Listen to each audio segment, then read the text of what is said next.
നമസ്കാരം. ഇറാൻ യുദ്ധവുമായി ബന്ധപ്പെട്ട് ശുഭകരമായ സൂചനകളാണ് വന്നുകൊണ്ടിരിക്കുന്നത്. നമ്മൾ കേൾക്കാൻ ആഗ്രഹിക്കുന്ന വാർത്ത വന്നില്ല എങ്കിലും അതിലേക്ക് സഞ്ചരിക്കുന്നു എന്ന് തോന്നിപ്പിക്കുന്ന വിധത്തിലുള്ള സാഹചര്യം രൂപപ്പെടുന്നുണ്ട്. ട്രംപിൻ്റെ 15 യുദ്ധ പരിഹാര അല്ലെങ്കിൽ സമാധാന പദ്ധതി നിർദ്ദേശത്തിൻ്റെ അത് പുറപ്പെടുവിച്ചതിൻ്റെ പിന്നാലെ ഇറാൻ അതിനോട് ആദ്യം തള്ളിക്കളഞ്ഞുകൊണ്ടുള്ള നിലപാട് സ്വീകരിച്ചുവെങ്കിലും ഇസ്രായേലിൻ്റെയും ട്രംപിൻ്റെയും ചതി മനസ്സിലാക്കിക്കൊണ്ട് ജാഗ്രതയോടെ പെരുമാറിയതിൻ്റെ റിസൾട്ട് ഇപ്പോൾ വന്നുകൊണ്ടിരിക്കുകയാണ്. ആദ്യം 5 ദിവസത്തെ ഇടവേള ഊർജ്ജ നിലയങ്ങളുടെ ആക്രമണത്തിന് നൽകിയ ട്രംപ്, ഇസ്രായേലും ട്രംപും അതിനനുസരിച്ചുള്ള സമാന്തരമായ ആക്രമണം ഇറാനിൽ വലിയ തോതിൽ നടത്തുന്നുണ്ട് എങ്കിൽ പോലും ആ 5 ദിവസത്തിൻ്റെ ഇടവേളയുടെ പ്രഖ്യാപനത്തിന് പിന്നാലെ ഏറ്റവും ഒടുവിൽ വന്നിരിക്കുന്നത് ട്രംപ് 10 ദിവസത്തേക്ക് തങ്ങളുടെ പ്രഖ്യാപനം നീട്ടി. അതായത് ഏപ്രിൽ 6 വരെ ഊർജ്ജ നിലയങ്ങൾ ആക്രമിക്കില്ല എന്നുള്ള നിലപാട് അദ്ദേഹം ഏറ്റവും ഒടുവിൽ അദ്ദേഹത്തിൻ്റെ ട്രൂത്ത് സോഷ്യലിൽ കുറിച്ചു എന്നുള്ളതാണ്. ഏറ്റവും ശ്രദ്ധേയമായ ചില ഡെവലപ്മെൻറ്റ് യുദ്ധവുമായി ബന്ധപ്പെട്ട് ഉണ്ടായിട്ടുണ്ട്. അതാണ് നമ്മൾ ഈ വീഡിയോയിൽ പ്രധാനമായി പരിശോധിക്കുന്നത്. ആദ്യം ട്രംപിൻ്റെ നിലപാട് തന്നെയാണ്. ഇപ്പോൾ ഒടുവിൽ വന്ന വാർത്തയാണ് നമ്മളിപ്പോൾ മാധ്യമങ്ങളിൽ കാണുന്നത്, വാർത്താ ഏജൻസികൾ റിപ്പോർട്ട് ചെയ്യുന്നത് 10 ദിവസത്തേക്ക് ഇടവേള നൽകിയെന്നത്.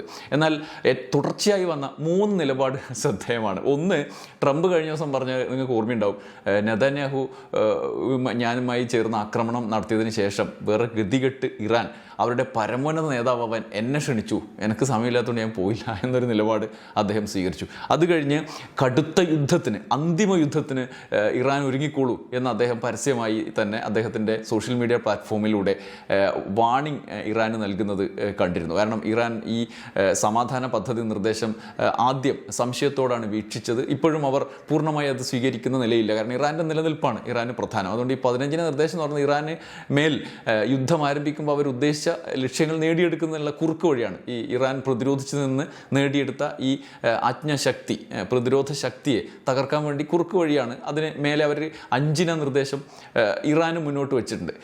ആ ഘട്ടത്തിൽ ഇറാനെ വഴിക്ക് വരുത്താൻ വേണ്ടിയിട്ട് ട്രംപ് ഭീഷണിപ്പെടുത്തിയ കാഴ്ച നമ്മൾ കണ്ടിരുന്നു. അതും അദ്ദേഹം രണ്ടാമതായി കഴിഞ്ഞ ദിവസം ചെയ്തതാണ്. അന്തിമ യുദ്ധത്തിന് ഇറാനെതിരെ ട്രംപ് തയ്യാറെടുക്കുകയാണ് എന്നുള്ള പ്രഖ്യാപനം നടത്തിയത് നമ്മൾ കണ്ടതാണ്. ഒപ്പം ഇറാൻ സമ്പൂർണ്ണമായി തകർക്കപ്പെട്ടതും ഇറാൻ്റെ മേലെ ഞങ്ങൾ ഇനിയും വിജയം നേടും എന്നുള്ള പ്രഖ്യാപനവും, ഇറാൻ ഇനി മറ്റു വഴികളില്ല എന്നുള്ള നിരന്തരമായ സമാശ്വാസം സ്വയം കൊള്ളുന്ന അവസ്ഥയും ട്രംപിൻ്റെ മുമ്പിൽ ഉണ്ടായിരുന്നു. മൂന്നാമത്തേത്, ഇറാൻ ഞങ്ങൾക്ക് വലിയ ഒരു സമ്മാനം നൽകി എന്ന് ട്രംപ് കഴിഞ്ഞ ദിവസം പറഞ്ഞത്. അതെന്താണെന്ന് വെളിപ്പെടുത്തിയിരുന്നില്ല. അത് ഏറ്റവും ഒടുവിൽ എന്താണ് എന്ന് വാർത്തകൾ പുറത്തു വരികയാണ്. അത് ഒരുപക്ഷെ ഈ സമാധാന ചർച്ചകളിലേക്കുള്ള പ്രധാന സൂചകങ്ങളാണ്. ഇറാൻ അവരുടെ നിലനിൽപ്പുമായി ബന്ധപ്പെട്ടാണ് ഇത്തരത്തിലുള്ള ഉറച്ച നിലപാട് ഈ സംശയത്തോടെ 15 നിർദ്ദേശത്തോടെയൊക്കെ കാണുന്നത്. ചതിയന്മാരാണ്, എങ്ങനെ അംഗീകരിക്കും, വിളിച്ചു വരുത്തി കൊന്നാൽ എന്ത് ചെയ്യും എന്നുള്ള നിലപാട് ഇറാൻ സ്വീകരിക്കുന്നതിൽ മറ്റു കാര്യങ്ങളില്ല. പക്ഷേ ഇറാൻ വളരെ ക്രിയേറ്റീവായി ഇതിനോട് പ്രതികരിക്കുന്നു എന്നുള്ള വാർത്തകളിലേക്ക് നയിക്കുന്നതാണ് ട്രംപിൻ്റെ വെളിപ്പെടുത്തൽ. എന്താണ് ആ സമ്മാനം എന്ന് ട്രംപ് വെളിപ്പെടുത്തുന്നുണ്ട്. അതായത് US-ൻ്റെ നിർദ്ദേശപ്രകാരമുള്ള കപ്പലുകളെ ഹോർമൂസ് കടലിടുക്ക് വഴി ഇറാൻ കടത്തിവിട്ടു എന്നുള്ളതാണ്. നമുക്ക് ഇന്ത്യക്കും ശുഭകരമായ കാര്യമുണ്ട്. ഇന്ത്യയും വളരെ ക്രിയേറ്റീവായിട്ട് ഇടപെട്ട് ഇറാനുമായി ചർച്ച നടത്തി ഇന്ത്യക്ക് ആവശ്യമായ കപ്പലുകളും നിരന്തരം പുറത്തുവിടുന്നുണ്ട്. ഏറ്റവും ഒടുവിൽ കടത്തിവിട്ട കപ്പലിനെ കുറിച്ചുള്ള വാർത്തകളും ഇപ്പോൾ വന്നുകൊണ്ടിരിക്കുന്നുണ്ട്. അത് നേരത്തെ ഇറാൻ പ്രഖ്യാപിച്ചതാണ്. US-ഉം ഇസ്രായേലും അല്ലെങ്കിൽ അവരെ യുദ്ധത്തിൽ സഹായിക്കുന്ന കക്ഷികളും ഒഴികെയുള്ള എല്ലാവർക്കും ഹോർമൂസ് തുറന്നു കൊടുക്കുന്നുണ്ട് എന്ന്. എന്നാൽ ഇടയിൽ മറ്റ് മാർഗ്ഗങ്ങളില്ലാതെ, അവർക്കും പ്രതിരോധിച്ച് നിൽക്കാനുള്ള മാർഗ്ഗങ്ങളില്ലാത്തതിനാൽ അവർ അത് സമ്പൂർണ്ണമായി അടക്കും എന്നുള്ള ഭീഷണിയും പല സമയത്തും അതിലേക്ക് നയിക്കപ്പെടുന്ന സാഹചര്യം ഉണ്ടായിരുന്നു. എന്നാൽ ഇപ്പോൾ ചില ശുഭകരമായ വാർത്തകൾ നമ്മൾ എടുക്കുകയാണ്. നിരന്തരമായി നെതന്യാഹുവും ഇസ്രായേലും ഇടയിൽ ഈ സമാധാനത്തിൽ എത്താതിരിക്കാനുള്ള നീക്കങ്ങൾ നടത്തുന്നുണ്ട്, സമാന്തരമായ ആക്രമണങ്ങൾ നടത്തുന്നുണ്ട്. അതിനിടയിലാണ് ഇങ്ങനെയൊരു സാഹചര്യം ഉണ്ടായത്. ഇതിൻ്റെ ഫോളോ അപ്പായി മറ്റു ചില സംഭവങ്ങൾ കൂടിയുണ്ട്. അതുകൂടി നമുക്ക് ഈ വീഡിയോയിൽ പരിശോധിക്കേണ്ടതുണ്ട്. ഇറാൻ്റെ ഭാഗത്തു നിന്നും ഒപ്പം അമേരിക്ക ഈ സമ്മർദ്ദത്തിലേക്ക് എങ്ങനെ എത്തി എന്നും ഉള്ളതടക്കമുള്ള ചില കാര്യങ്ങൾ കൂടിയുണ്ട്. അതിലേക്കാണ് നമ്മൾ ഈ വീഡിയോയിലൂടെ പോകുന്നത്. എന്ത് ചർച്ചക്കാണ് പോകേണ്ടത് എന്ന ചോദ്യമാണ് ഇറാൻ്റെ മുന്നിൽ ഉള്ളത്. ഇറാൻ നേതാക്കളെ കൊല്ലാൻ ഹിറ്റ് ലിസ്റ്റ് ഉണ്ടാക്കുകയും അവസരം കിട്ടിയാൽ കൊല്ലുകയും ചെയ്യുന്ന കൂട്ടർക്ക് മുന്നിലേക്ക് എങ്ങനെ ചർച്ചയ്ക്ക് പോകുമെന്ന് ഇറാൻ ചോദിക്കുന്നു. ഏറ്റവും ഒടുവിൽ കൊല്ലപ്പെടേണ്ടവരുടെ ഹിറ്റ് ലിസ്റ്റിലുള്ള വിദേശകാര്യമന്ത്രി അബ്ബാസ് അരാക്ചിയും പാർലമെൻറ്റ് സ്പീക്കർ മുഹമ്മദ് ബാഖർ ഖാലിബാഫിയും അടക്കമുള്ളവരാണ് ചർച്ചയ്ക്ക് നേതൃത്വം നൽകേണ്ട സിവിലിയൻ ഭരണകൂടത്തിൻ്റെ മുൻനിരയിൽ ഉള്ളത്. ഈ സാഹചര്യത്തിൽ കൊല്ലപ്പെടേണ്ടവരുടെ പട്ടികയിൽ നിന്ന് അരാക്ചിയുടെയും ഖാലിബാഫിൻ്റെയും പേരുകൾ നീക്കിയെന്നാണ് ഒടുവിലത്തെ റിപ്പോർട്ടുകൾ. സംഘർഷം അവസാനിപ്പിക്കാൻ ഇടപെടുന്ന പാകിസ്ഥാൻ ഈ പേരുകൾ ഒഴിവാക്കണമെന്ന് US-നോട് ആവശ്യപ്പെട്ടതിൻ്റെ അടിസ്ഥാനത്തിലാണത്രേ നീക്കിയത്. അരാക്ചിയുടെയും ഖാലിബാഫിൻ്റെയും നീക്കങ്ങളെക്കുറിച്ച് കൃത്യമായ വിവരങ്ങൾ ഇസ്രായേലിന് ലഭ്യമായിരുന്നുവെന്നും ഇവരുടെ പേരുകൾ ഹിറ്റ് ലിസ്റ്റിലുള്ളതാണ് എന്നും റിപ്പോർട്ടിൽ പറയുന്നു. എന്നാൽ ഇവരെ ലക്ഷ്യമാക്കിയാൽ ചർച്ചകൾ എങ്ങും എത്തില്ല എന്ന US-ന്റെ തിരിച്ചറിവോടെ ഇസ്രായേലിന് മേൽ സമ്മർദ്ദം ചെലുത്തി പേരുകൾ ഒഴിവാക്കി എന്നാണ് വിവരം. ഇസ്രായേൽ ചതിയുടെ ആശാന്മാരായതുകൊണ്ട് ഒന്നും ഉറപ്പു പറയാൻ പറ്റില്ല. അതുകൊണ്ട് ചർച്ചക്കാണ് എന്ന് പറഞ്ഞ് വിളിച്ചു വരുത്തി കൊന്നുകളയുന്ന ഏർപ്പാടും ഇറാൻ തള്ളിക്കളയുന്നില്ല. എന്നാൽ ഈ യുദ്ധം ട്രംപും US-ഉമല്ല, ഇസ്രായേലാണ് ആരംഭിച്ചത്, നടത്തുന്നത് എന്നതിനാൽ US-നോട് എന്തിനാണ് ചർച്ച ചെയ്യുന്നത് എന്ന ചോദ്യമാണ് ഇറാൻ വിദേശകാര്യമന്ത്രി അബ്ബാസ് അരാക്ചി ഉന്നയിച്ചത്. യുദ്ധം അവസാനിപ്പിക്കാൻ അമേരിക്കയുമായി ചർച്ച നടത്താൻ ഞങ്ങൾ ഉദ്ദേശിക്കുന്നില്ല. പ്രതിരോധം തുടരുക എന്നതാണ് നിലവിൽ നയം. ഇസ്രായേലിൻ്റെ താൽപ്പര്യങ്ങൾ സംരക്ഷിക്കാൻ മാത്രമാണ് മേഖലയിൽ അമേരിക്കൻ സൈനിക താവളങ്ങൾ പ്രവർത്തിക്കുന്നത്. ഇത് ഇറാൻ്റെയോ അമേരിക്കയുടെയോ യുദ്ധമല്ല. ഇസ്രായേലാണ് അമേരിക്കയെ യുദ്ധത്തിലേക്ക് തള്ളിവിട്ടത്. ഇസ്രായേലിൻ്റെ സുരക്ഷയ്ക്ക് വേണ്ടി എന്തും ബലി കൊടുക്കാൻ US തയ്യാറാണ്. വിവിധ മധ്യസ്ഥർ വഴി അമേരിക്ക സന്ദേശങ്ങൾ ഞങ്ങൾക്ക് അയക്കുന്നുണ്ട്. എന്നാൽ അതിനെ ചർച്ചകളായി കാണാനാകില്ല. ഇപ്പോൾ ചർച്ചകളെക്കുറിച്ച് സംസാരിക്കുന്നത് തോൽവി സമ്മതിക്കുന്നതിന് തുല്യമാണ് എന്നും അദ്ദേഹം ഇറാൻ സ്റ്റേറ്റ് ടെലിവിഷനിൽ സംസാരിക്കുമ്പോൾ പറഞ്ഞു. ട്രംപ് ഈ പരിപാടിയൊക്കെ സമാന്തരമായി നടത്തുമ്പോൾ തന്നെ ട്രംപിൻ്റെ സ്വന്തം സൈനിക താവളങ്ങളുടെ സ്ഥിതി ദയനീയമാണെന്ന് റിപ്പോർട്ടുകൾ പുറത്തു വരുന്നുണ്ട്. പശ്ചിമേഷ്യയിലെ US സൈനിക താവളങ്ങൾ ഇറാൻ ആക്രമണങ്ങൾ തുടർന്ന് വാസയോഗ്യമല്ലാത്ത അവസ്ഥയിൽ വരെ എത്തി എന്നും സൈനികർ ഹോട്ടലുകൾ അടക്കമുള്ള താൽക്കാലിക സൗകര്യങ്ങളിലേക്ക് താമസം മാറ്റാൻ നിർബന്ധിതരായിരിക്കുകയാണ് എന്നുമാണ് റിപ്പോർട്ട്.